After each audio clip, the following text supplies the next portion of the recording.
6.3 지방선거가 정확히 100일 앞으로 다가왔습니다. 이재명 정부 출범 이후 처음 치러지는 전국 단위 선거입니다. 민주당은 철저한 준비와 압도적인 승리로 국민의 기대에 부응하겠습니다. 6.3 지방선거 승리로 윤 어게인 내란 세력을 심판하겠습니다. 윤석열 검찰 독재 정권의 비정상을 정상으로 돌려놓겠습니다. 주식시장의 활성화가 상징하듯 부동산 집값을 잡고 5극 3특 체제로 국가 균형 발전을 이루겠습니다. 국민 모두가 행복한 국민 행복 시대를 열겠습니다. 억울한 컷오프 없는 가장 공정하고 민주적인 경선을 통해 가장 경쟁력 있는 후보를 뽑는 시스템 공천을 이미 가동하고 있습니다. 중앙당부터 시도당까지 공천관리 체계는 이미 빈틈없이 돌아가고 있습니다. 예비후보 자격심사를 시작으로 이의신청 처리, 공직선거 후보자 추천 관리, 재심 절차까지 모든 기구가 정해진 기준과 일정에 따라 운영되고 있습니다. 공정의 가치를 가장 무거운 책임으로 받들겠습니다. 당원의 뜻이 곧 결과가 되는 구조, 누구라도 고개를 끄덕일 수 있는 시스템을 확립하겠습니다. 이유 없는 배제, 납득하기 어려운 탈락은 없을 것입니다. 시도당 재심 결정에 이의가 있는 후보자들이 신청할 수 있는 공천 신문고도 운영하고 있습니다. 단 한 사람도 억울함이 남지 않도록 끝까지 잘 살피겠습니다. 후보 검증 또한 한층 더 강화했습니다. 이미 클린선거 암행어사단이 활동 중이며 중앙통합검증센터를 통해 광역 기초단체장 후보자 관련 제보를 상시 접수하고 있습니다. 실력과 인품을 겸비한 인재만이 민주당의 이름으로 지역을 책임질 수 있습니다. 힘 있는 자가 장난치는 일이 없도록 하겠습니다. 당 홈페이지에는 후보자 소개와 정책 제안 공간을 마련했습니다. 지역의 미래를 바꾸는 아이디어를 적극적으로 보내주십시오. 당원과 국민이 함께 만드는 선거로 치러내겠습니다. 당원들이 공약을 제안할 수 있는 그런 기회 또 공간도 마련하도록 하겠습니다. 오늘부터 광역단체장 후보 면접과 공천 심사가 본격화됩니다. 민주적 절차와 투명성은 민주당의 가장 강력한 자산입니다. 공천혁명으로 선거혁명을 이끌어내겠습니다. 2026년 민주당이 이끄는 새로운 지방정부가 이재명 정부와 함께 대한민국의 구조적 전환을 시작하겠습니다. 반드시 승리하겠습니다. 어제 정책의원총회를 통해 검찰개혁 정부 제2법 예고안에 대한 당론 채택을 완료했습니다. 저는 지난 전당대회 과정에서 기성길 라디오 뉴스에서 검찰청은 폐지되었다는 기쁜 소식을 전해드리겠다고 약속드린 바 있습니다. 그리고 그 약속대로 검찰청은 폐지되었습니다. 그 이후부터 우리 당은 검찰청 폐지의 후속 절차로 어떻게 하면 공수처과 중수청을 제대로 만들 수 있을지 오랜 기간을 공들여 공청회와 토론회 등을 통해 각계각층의 의견을 두루 수렴하였습니다. 수사와 기소의 완전한 분리라는 대원칙하에 중수청의 조직은 일원화하고 공소청에 대해서는 보안수사권은 주지 않고 보안수사 요구권만 부여하는 방향으로 형사소송법 개정을 통해 처리될 것입니다. 누차 말씀드린 대로 형사소송법은 공수처법과 중수처법과 시차를 두고 따로 처리한다는 방침을 다시 한번 말씀드립니다. 수사는 경찰이 하고 기소는 검사가 하는 수사와 기소의 완전 분리 검찰개혁을 완수하겠습니다. 어제 당론으로 채택한 검찰개혁안을 차분하고 담대하게 무수의 뿔처럼 처리해 나갈 것입니다. 법 왜곡죄 신설, 재판 수원제 도입, 대법관 증원 등의 사법개혁 3법 또한 우리의 시간표대로 이번 임시국회 기간 안에 차질 없이 타협 없이 처리해 나갈 것입니다.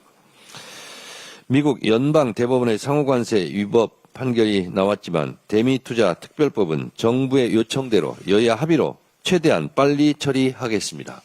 국회가 최대한 협조하도록 하겠습니다. 현재 5,500에서 제가 5,700으로 썼는데요. 보니까 5,800이 또 넘었네요. 현재 5,500에서 5,800 사이를 오르내리는 우리 종합주가지수가 6,000, 7,000으로 훨훨 날아오르기 위해서는 3차 상법 개정도 너무나 시급합니다. 개혁에는 다 때가 있습니다. 민생 또한 마냥 기다려주는 것은 아닙니다. 아동수당법, 응급의료법, 정보통신망법 등 국민의 생활과 밀접한 민생 법안들이 더 이상 국민의힘의 멍리에 발목 잡혀선 안 됩니다. 더불어민주당은 개혁과 민생의 골든타임을 절대로 실기하지 않겠습니다. 국회가 하루빨리 풀어야 할 숙제 가운데에서도 특히 대전 충남, 충남 대전, 광주 전남, 전남 광주, 대구 경북, 경북 대구 행정통합특별법은 여야 합의가 중요합니다. 행정통합은 대한민국의 미래 구조를 설계하는 중대한 과제입니다. 새로운 자치체제 출범을 앞두고 정치권이 분명한 방향을 제시하지 못한다면 현장의 혼란은 커지고 국민적 공감도 얻기 어렵습니다. 특히 국민의힘의 몽리로 표류할 우려가 있는 대전 충남, 충남 대전 통합은 선거 유불리를 따져 반대할 일이 아닙니다. 대전 충남, 충남 대전 통합은 국민의힘이 먼저 하자고 주장하고 이미 여러 행정 절차를 이미 진행한 사안입니다. 이제는 원칙과 일정, 절차를 명확히 하여 국가의 100년대계인 행정체계 개편을 마무리해야 합니다. 대전 충남, 충남 대전 통합을 성사시키기 위해 국민의힘 장동혁 대표께 행정통합의 실질적 진전을 위한 양당 대표 공식 회담을 제안합니다. 장동혁 대표님이나 저나 모두 충남이 고향입니다. 대한민국 균형 발전과 고향 발전을 위하여 우리 둘이 먼저 머리를 맞대고 진지하게 한번 대화합시다. 정쟁은 소모적일 뿐이며 시간만 허비합니다. 견해 차이는 좁히고 합의 가능한 지점은 신속히 확정해 국민 앞에 책임 있게 보고해야 합니다. 정치는 대립을 위한 무대가 아니라 미래를 설계하는 공간이어야 합니다. 대한민국의 내일을 위해 책임 있는 협치에 함께 나설 것을 요청합니다. 양당 대표 회담의 시간과 장소는 장동혁 대표께서 하자는 대로 하겠습니다. 성의 있는 답변을 기대합니다. 다음 한병도 원내대표의 발언입니다. 시급한 민생개혁법안 처리를 위해 내일 본회의를 꼭 열어야 합니다. 민주당은 국회의장님께 오는 24일 본회의 개최를 요청했습니다. 하지만 국민의힘이 24일 본회의 개최를 거부하고 있습니다. 민생개혁법안 처리가 늦어지면 그 피해가 고스란히 국민께 돌아갑니다. 아동수당법 처리가 늦어져 만 8세 아동 42만 명이 수당을 받지 못하고 있습니다. 대구 경북, 전남 광주, 충남 대전 행정통합특별법 처리가 늦어져 불필요한 혼란이 가중되고 있습니다. 지난주 코스피 지수가 5,800선을 돌파했습니다. 코스피 6천, 7천 시대를 앞당길 3차 상법 개정안도 적기에 처리가 필요합니다. 국민투표법은 헌법재판소가 재외 국민의 투표권 행사를 제한하는 조항에 헌법 불합치 결정을 내린 지 12년이 지났습니다. 투표인명부 작성에 재외 국민의 국내 거소 신고 요건을 삭제하고 19세인 투표권 연령을 18세인 선거권에 똑같이 맞춰야 합니다. 개정을 반대할 이유도 방치할 이유도 없습니다. 민생 회복과 사회 대개혁의 골든타임 앞에서 제1야당이라는 국민의힘은 도대체 어디서 무엇을 하고 있습니까? 본회의를 거부하고 여야 합의도 파기하고 자기들이 찬성하는 법조차 엉터리 필리버스터 하면서 국회를 마비시키고 있습니다. 본회의 소집 요구는 거부하면서 민주주의를 파기하고 헌정 질서를 유린한 내란 수계를 옹호하는 데는 당 대표가 나서서 요란을 떨었습니다. 국민의힘은 억지와 궤변의 민생 인증극을 즉각 중단하고 본회의 소집에 협조하시기 바랍니다. 그렇지 않다면 민주당은 단독 처리에 나설 수밖에 없다는 점은 분명히 밝힙니다. 지난 1월 수출액이 658억 달러로 역대 1월 최고치를 경신했습니다. 무역수지 흑자도 8개월 연속 증가해서 87억 달러를 기록했습니다. 한국 기업의 분투와 이재명 정부의 국익 중심 실용 외교가 일군 값진 성과라고 할 수 있습니다. 이런 성과가 퇴색되지 않도록 한 치 앞을 알 수 없는 미국의 관세 상황에 슬기롭게 대처해야 합니다. 미국 대법원이 상호 관세에 위법 판결을 내렸지만 트럼프 대통령은 글로벌 관세를 15%로 올렸습니다. 관세 압박 기조가 유지되는 가운데 우리 기업들 입장에선 더 불확실한 변수가 생긴 상황입니다. 이럴 때일수록 국회도 기업의 불화를 덜기 위해 대미투자 특별법 제정에 박차를 가해야 합니다. 국민의힘은 미국의 새로운 관세 압박 상황에 우리 정부의 대응이 미흡하다고 그저 트집만 잡을 것이 아니라 스스로 파행시킨 대미투자 특위 회의부터 제대로 열어야 합니다. 민주당은 정부와 함께 만만의 대책을 준비하겠습니다. 이상입니다. 이어서 이현주 최고위원입니다. 네, 지난주 있었던 내란 우두머리 윤석열의 1심 판결에 대해서 장동혁 국민의힘 대표가 윤어게인 적반하장격인 입장을 내놔서 국민들의 화를 돋구고 있습니다.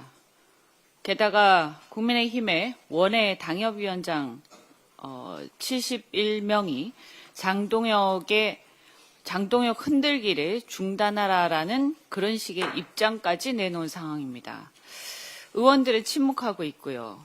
12.3 계엄이 내란이다라는 것은 헌법재판소와 대법원, 사법부에서 모두 인정하는 바입니다. 따라서 이렇게 되면 국민의힘은 위헌정당이 안 될 수가 없는 굉장히 심각한 상황입니다.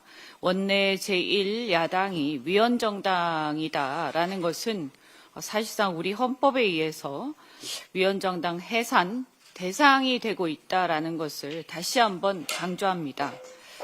국민의힘이 이렇게 극단적인 헌정질서 부정 집단으로 전락한다면 또한 다가오는 6.3 지방선거에서 국민 여러분의 매서운 심판을 피하기 어려울 것입니다. 다시 한번 경고합니다. 제자리로 돌아오셔야 할 것입니다. 헌정질서 제대로 존중하고 법치를 인정하는 제대로 된 제1야당으로서 우리 원내의 여러 가지 또 국가의 앞으로의 미래를 위해서 협력을 부탁드립니다. 미국 연방 대법원이 트럼프 대통령의 상호관세 부과에 대해서 위법 판단을 내렸습니다. 이는 단순한 법리 판단을 넘어서 글로벌 통상 환경 전반에 중대한 파장을 미치는 만큼 우리도 신중하고 면밀하게 검토해서 대응할 필요가 있다고 생각합니다. 얼핏 보기에 트럼프가 SNS를 통해서 관세를 마구 부과하는데 제동이 걸렸으니까 잘된 거 아니냐 이렇게 생각할 수 있지만 실제 미국 무역 정책의 불확실성이 커졌기 때문에 이미 상호 관세를 전제로 가격과 투자 전략을 이미 상당히 조정해온 우리 기업과 산업 현장에는 사실은 큰 혼란이 지금 가져올 수 있다 이렇게 우려가 됩니다. 또한 한미 동맹에 기반한 외교 안보 국방 문제까지 감안하면 쉽사리 가볍게 대응할 수 없는 또 한 번의 고차 방정식이 우리 앞에 주어진 상황입니다. 일단 현실을 냉정하게 짚어봐야 하는데요. 이번 위법 판결 대상은 국제비상경제권한법 IEEPA에 근거한 상호관세 조치에만 해당되는 것인데 트럼프 대통령은 아직 무역법 122조에 따라서 최대 15%의 추가 관세 부과 또는 특정 품목 수입 제한이 가능합니다. 또한 무역법 301조에 따라서 불공정 무역 행위에 징벌적 보복 관세 부과가 가능하고요. 무역 확장법 232조에 근거한 품목 관세 등의 유효한 수단을 여전히 갖고 있습니다. 아니나 다를까 트럼프 대통령은 이미 무역법 122조에 따른 추가 관세를 처음에는 10%, 곧이어서 15%를 높여서 전 세계에 부과하겠다고 공표한 상황입니다. 품목 관세는 대미 수출의 3분의 1가량을 차지하는 자동차를 비롯해서 철강, 반도체 등 우리 주력 산업에 직접적 충격을 줄 수 있기 때문에 미국과의 무역 합의를 우리가 먼저 조정하자고 쉽사리 나설 수도 없는 상황입니다. 청와대가 이에 따라서 이 균형과 대미 수출 여건이 손상되는 일 없도록 하겠다. 발표한 것을 보면 우리 정부도 굉장히 많은 고민을 하고 있다 이렇게 알 수가 있습니다. 각 관계 부처에서는 우리 기업들에게 정확한 정보를 적시에 제공해서 불확실성을 최소화하고 통상 외교 산업 정책을 연계한 종합 대응 체계를 마련하는 데 최선을 다해 주시기 바랍니다. 또한 우리 국회도 역시 기존에 이미 합의한 대미 투자 특별법 입법은 정부와 긴밀히 소통하면서 여야가 이미 합의한 대로 처리하겠습니다. 국익과 산업 경쟁력을 최우선에 두고 급변하는 통상 질서 속에서 우리 기업과 경제가 흔들리지 않도록 당정청이 힘을 합쳐 잘 대응하겠습니다. 국민의힘 다시 한번 말씀드립니다.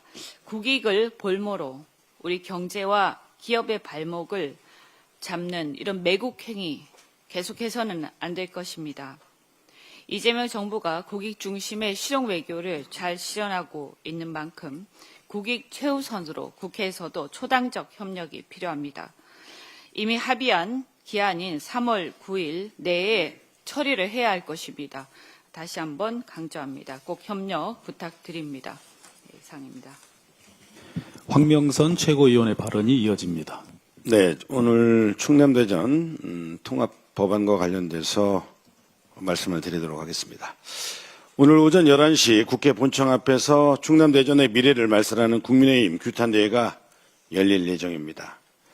대전시민 충남도민 2,000여 명이 모여 충남대전 통합특별법 통과를 요구할 예정이니 우리 대표님과 당 지도부 그리고 당원 여러분과 또 언론 여러분께서 많은 관심과 참여 부탁드립니다. 대전 충남 행정통합이 국민의힘 반대로 자초될 위기에 놓여 있습니다. 대전 충남은 행정통합을 가장 먼저 제안하고 추진해온 지역입니다. 그 이후 광주 전남은 그 흐름에 따라 합류했고 대구 경북은 이번 기회를 놓치지 않기 위해 대전 충남 법안을 참고해 법안을 준비해서 함께 동참해 합류했습니다. 그런데도 국민의힘은 정작 통합을 시작하고 주도해 왔으며 타 지역 통합의 모델이 된 대전 충남 통합의 발목을 잡으며 반대로 돌아섰습니다. 앞에서는 통합을 말하고 뒤에서는 통합을 막는 이중 플레이로 충남 대전의 미래를 흔들고 있습니다. 국민의힘, 우리 장동혁 대표 도대체 왜 이럽니까? 김태흠 지사, 이장우 시장, 국민의힘 시도위원들은 대전 충남 20개 지역을 돌면서 통합해야 발전한다고 떠들어놓고 왜 이제 와서 반대하는 겁니까? 이 새 법안은 충남대전 통합법을 기본으로 법안명, 특례 지원 내용이 본질적으로 크게 다르지 않은 새 쌍둥이 법안입니다. 왜 대구 경북, 광주 전남 통합에는 찬성하고 대전 충남 통합만 왜 반대합니까? 선거에 유리한 대구 경북은 되고 선거에 불리한 대전 충남은 안 된다는 것입니까? 선거에 불리하다고 행정통합을 인질 삼아 거짓을 선동하며 20조 원 지원과 특례를 걷어차는 것은 대한민국 미래를 망치고 대전시와 충청남도 시민과 도민을 배신하는 것입니다. 20조 원 날아가고 공공기관 이전 물거품이 되면 국민의힘, 장동혁 대표, 이장우 시장, 김태흠 지사 책임질 겁니까? 국민의힘은 정치적 계산으로 충남 대전의 미래를 가로막는 만행을 즉각 중단해야 합니다. 방금 전 우리 민주당 우리 대표님께서 국힘의 장동혁 대표한테 통합과 관련된 만남을 제안했습니다. 이 국가 균형 발전, 균형 성장, 국가의 생존 전략은 여야의 정략적, 정치적 이 문제를 떠나서 대한민국 지속 가능한 대한민국을 발전시키기 위해서 함께 지혜를 모아야 합니다. 장동혁 대표님의 결단을 촉구합니다. 민주당은 오늘부터 4월까지 민생입법, 개혁입법의 속도전을 전개할 것입니다. 균형 발전이라는 시대적 과제 완수를 위한 행정통합 법안은 2월 24일 본회의에서 반드시 처리하겠습니다. 사법개혁 3법도 법사안 통과한 그대로 본회의에 상정 처리해 대한민국 형사 사법 체계를 더욱 한 단계 업그레이드하겠습니다. 법 왜곡죄를 법 왜곡죄로 법을 왜곡해 농단하는 판검사에게 책임을 묻고 재판소원죄로 위헌적 재판을 헌재각 그걸로 국민의 권리를 지켜내겠습니다. 아울러 대법관 순차 증언으로 병목을 완화해 국민의 정의를 추구할 길을 더 넓히겠습니다. 검찰은 중수청, 공수청 체계로 개편하되 악용 우려 있는 부분은 원내 지도부와 법사위 중심으로 보완해 나가겠습니다. 민생을 위해 시급한 상법, 아동수당법, 도시정비법, 부동산 거래신고법 등도 반드시 처리하겠습니다. 또한 대미투자특별법은 우리 기업의 글로벌 경쟁력과 국가산업 기반을 위해 반드시 필요한 법안입니다. 무엇보다 중요한 것은 시기입니다. 우리 더불어민주당은 여야 합의 원칙에 따라 정부가 요청한 시기에 맞춰 법안이 차질 없이 처리될 수 있도록 책임 있게 임하겠습니다. 이상입니다. 다음으로 강덕구 최고위원의 발언이 있겠습니다. 장동혁 대표는 어제 SNS를 통해서 다주택자가 집을 팔면 수요와 공급이 동시에 줄어들어서 시장이 안정된다. 이런 대통령의 말씀을 기적의 억지라고 했습니다. 그런데 제가 보기에는 그리고 대다수의 국민들이 보시기에는 장동혁 대표의 발언이야말로 비난을 위한 억지 중의 억지입니다. 대통령의 말씀의 본질은 간명합니다. 여러분, 다주택자의 비정상적인 투기를 걷어내면 비정상이 정상으로 돌아온다. 이런 지극히 상식적이고 언론적인 내용의 말씀이십니다. 장동혁 대표의 SNS의 글은 요란하기만 하고 논리는 텅 비어 있습니다. 특히 대통령의 아파트를 두고 로또 아파트 운운하는 것은 텅 빈 논리를 덮고 그야말로 시선을 돌리려는 낡은 정치 선동입니다. 무엇보다도 공공임대를 두고 통제 경제라고 표현한 것에서는 제 눈을 의심했습니다. 주거 안전망을 확충해야겠다는 것이 어떻게 통제 경제입니까? 장동혁 대표에게 묻습니다. 그 논리라면 1군은 통제 안전입니까? 그리고 공교육은 통제 교육입니까? 장동혁 대표는 조지 오웰의 소설 동물농장을 인용했습니다. 정녕 국민을 울타리에 가두려고 했던 것이 누구입니까? 어떤 세력입니까? 다주택자의 자유만 대변하는 것이야말로 특권의 논리 아닙니까? 주택은 분명히 말씀드립니다. 투기 대상이 아닙니다. 삶의 공간입니다. 이재명 정부가 하려는 것은 기회를 넓히고 집을 살 수 있게 만들겠다라는 것입니다. 지방선거가 이제 100일 앞으로 나왔습니다. 저는 이번 지방선거에 대한 입장, 제 관점을 두 가지 관점에서 바라봅니다. 첫째, 이번 지방선거는 이재명 정부 성공을 앞당기는 중요한 분기점입니다. 두 번째, 윤 어게인만을 외치는 국힘에 대한 확실한 심판을 해야 합니다.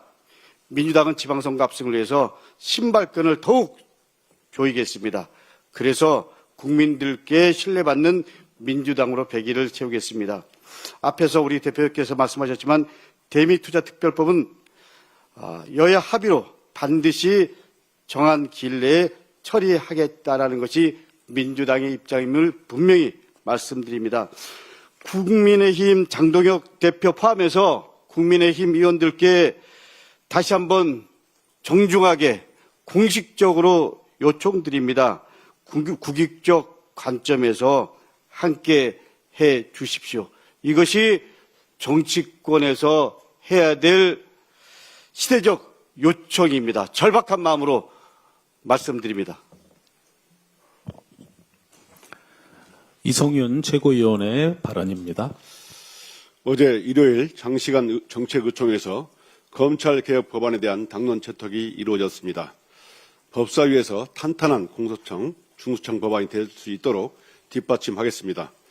헌법과 법률에 위반한 재판으로 국민 권리 침해 시 헌재 헌법소원을 할 수 있도록 하는 재판소원제, 대법관을 현행 14명에서 26명으로 증원하는 대법관 증원, 판사와 검사 등의 법 왜곡죄 신설, 이미 법사위 전체 회의를 통과했고 이제 본회의 통과도 전광석화처럼 추진하겠습니다.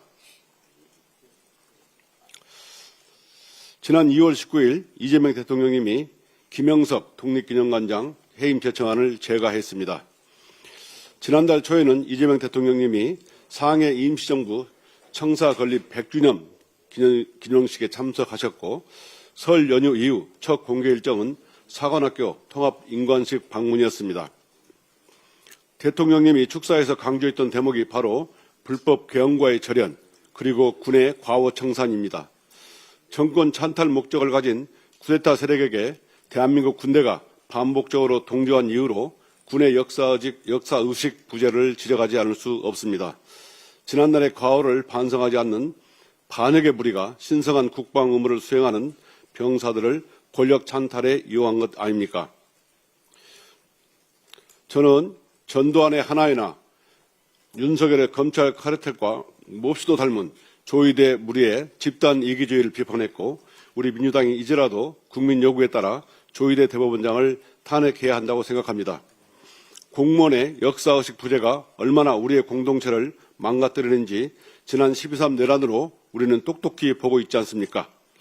군은 우리의 공동체를 지키는 최후의 보루입니다.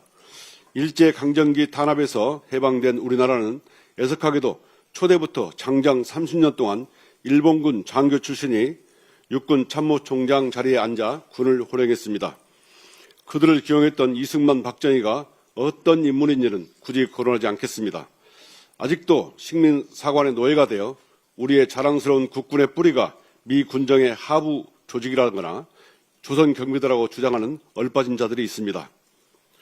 유독 일본에 친절했던 윤석열 정권은 홍범도 장군 흥상 철거 논란을 일으켰고, 군 정신교육 교재에서도 독립운동 역사를 삭제한 바 있습니다.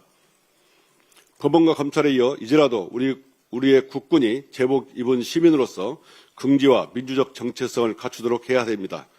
하루라도 빨리 국군 조직법을 개정하여 국군의 뿌리가 대한민국 임시정부, 독립군, 한국 광복군에 있음을 명문화해야 합니다. 12.3 내란을 극복한 이재명 국민주권 정부는 우리 국군의 정체성이 정권의 성향에 따라 흔들리지 않도록 단단히 법적 근거를 마련해야 합니다. 이것이 대한민국이 3.1운동으로 건립된 대한민국 임시정부의 법통을 이어받았음을 선언하고 있는 헌법 정신에도 부합합니다.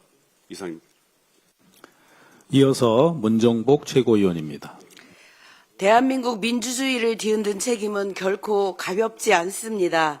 그런데 국민의힘 장동혁 대표는 무죄 추정 원칙을 앞세워 윤석열과의 절연 요구를 사실상 거부했습니다. 무죄 추정은 사법 절차의 원칙이지 정치의 영역에서 요구되는 것은 헌정 파괴에 대한 분명한 태도입니다. 공당의 대표라면 내란을 단호히 끊고 폭력으로 권력을 유지하려 한 시도에 대해 정치적, 도의적 책임을 명확히 해야 합니다. 내란과 선을 긋지 못하는 정당은 보수의 명분도 헌정수호의 자격도 말할 수 없습니다. 당명을 바꾸고 외형을 정비해도 본질을 바꾸지 못하면 국민의 신뢰는 돌아오지 않습니다. 내란과 결별하지 못하는 정당은 결국 국민과도 결별하게 될 것입니다. 일본이 이른바 독도의 날 행사를 또다시 강행하고 일본 중앙정부가 고위급 인사를 파견하여 독도에 대한 부당한 영유권 주장을 반복하는 데 대해 강력히 항의하며 엄중히 규탄합니다. 우리 정부가 해당 행사의 중단과 폐지를 공식적으로 요구한 것은 지극히 당연한 조치이며 우리는 그 단호한 입장과 뜻을 같이 합니다. 대한민국의 입장에서 다케시마란 이름은 존재하지 않습니다. 그 땅은 독도입니다. 독도는 역사적, 지리적, 국제법적으로 명백한 대한민국의 고유 영토입니다. 일본이 독도를 다른 이름으로 부르며 마치 분쟁 지역인 것처럼 포장하려는 시도 자체가 말이 되지 않습니다. 그럼에도 일본이 매년 행사라는 외피를 씌워 독도에 대한 억지 주장을 되풀이하는 것은 명백한 도발입니다. 일본 정부는 지방 행사 뒤에 숨을 일이 아닙니다. 중앙정부가 고위급 인사 파견 등으로 사실상 메시지를 뒷받침해왔다면 그 책임 또한 일본 정부가 져야 합니다. 일본이 아무리 억지를 부린다 해도 독도가 대한민국 영토라는 흔들림 없는 진실은 결코 바뀌지 않습니다. 이상입니다. 끝으로 박지원 최고위원의 발언입니다. 브라질 룰라 대통령이 국빈 방문 중입니다. 양국 정상의 닮은 꼴 인생 역정 덕분에 이번 방안은 단순 친선이 아니라 양국이 공유하는 시대정신의 만남으로 주목됩니다. 아시다시피 룰라 대통령은 극빈층 가정에서 태어나 초등교육도 제대로 마치지 못한 채로 선반공으로 유년기를 보냈습니다. 소년공 이재명처럼 룰라 역시 노동자 출신 대통령으로서 불평등 해소와 사회적 약자 보호를 국정의 중심에 두었습니다. 기아 제로를 모토로 빈곤층의 현금을 지원했던 보사 파밀리아 정책은 이재명표 기본사회 철학을 떠오르게 합니다. 정치적인 실현의 경험도 유사합니다. 룰라 대통령은 반부패 수사로 피선거권을 박탈당해 대선 출마가 좌절됐고 그 결과 극우 인사가 당선됩니다. 하지만 이후에 판사의 편향성이 인정되며 판결이 무효화됐고 국민의 선택으로 다시 대통령에 복귀했습니다. 우리로서는 묘하게 기시감이 드는 서사입니다. 외교 노선도 겹칩니다. 강대국 사이에서 어느 한쪽에 종속되지 않고 글로벌 사우스의 목소리를 대변하는 룰라 대통령의 다변 외교는 이재명 정부의 국익 중심 실용 외교 정신과도 닿아 있습니다. 그러다 보니 많은 국민들께서 이번 방안이 단순한 의전에 그치지 않고 비슷한 시대 배경과 정치 철학을 가진 두 지도자가 전략적인 접점을 찾는 계기가 되기를 바라고 있습니다. 브라질의 에너지, 광물, 식량과 한국의 반도체, 배터리, AI, 친환경 기술은 공급망 재편 과정에서 상호 보완을 이루기에 좋습니다. 또 기후위기 대응, 탄소 중립, 녹색 전환 이런 분야에서도 양국이 협력할 여지가 많고 외교적 측면에서도 자율성과 실리를 확보하려는 중견국들 간의 연대를 마다할 이유가 서로 없습니다. 이처럼 두 정상의 만남은 민생 정치와 실용 외교가 만나는 자리입니다. 사회의 가장 낮은 곳에서 출발한 두 지도자가 국민의 삶을 중심에 두고 강대국 틈바구니 속에서도 주권과 실리를 지키려는 공통의 철학 위에서 협력할 것입니다. 이번 방안이 공감의 만남을 넘어서 구체적인 협력과 성과의 출발점이 되기를 기대합니다. 이상입니다. 이상 발언을 모두 마치고 당대표께서 회의를 폐회하겠습니다. 네, 회의를 마치겠습니다.